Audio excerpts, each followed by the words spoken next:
How does it start? Vaccine. It means, it started from the word cow, vaca. It meant cow. So they would take pus, cow pus.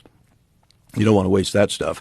And they would rub that into wounds on people. And then they decided, maybe we can put horse pus and cow pus from an infected horse's hoof. We'll rub that in. And they tried that. And for a long time, they were experimenting with all these things. Some old-timey vaccines were made by, I'm going to read it so I get it right, steeping them for years in a mix of ox bile and glycerin and potato slices. Sounds like a joke, right? But it's true.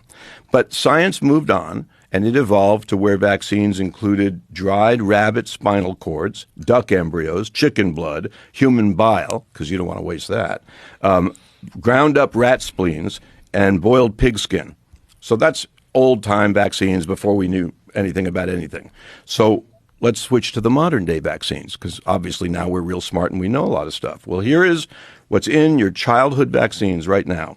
Gelatin from boiled pig skin, kind of like the old one. Chicken embryo protein. Blood from the hearts of cow fetuses. DNA fragments from human fetuses. Oil extracted from shark livers, I mentioned earlier. Proteins from worm ovaries, because you don't want to leave that out. And, of course, DNA fragments from monkey kidneys. Now, if that doesn't sound like a Shakespeare play, that eye of newt, toe of frog, lizard's leg, tongue of dog. When I hear that thing from Macbeth, I literally, can't you just picture Gates and Offit and Hotez sitting around in their witch's brew putting this stuff together? Other modern ingredients in childhood vaccines. This is what you are giving if you trust the vaccine manufacturers. Formaldehyde. We already know that's bad. Polysorbate 80, which is linked to infertility. And my absolute favorite, potassium chloride. Why is this my favorite?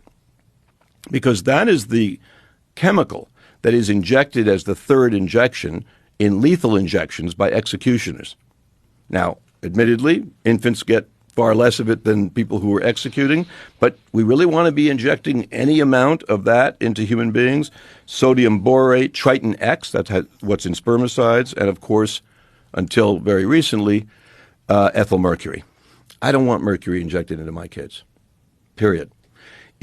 When I was a kid, if a light fell and broke on the floor, you had to call a hazmat team to get rid of it because it had mercury. You can't touch it, you can't breathe it, you can't eat it, but you can inject it into babies. It's crazy.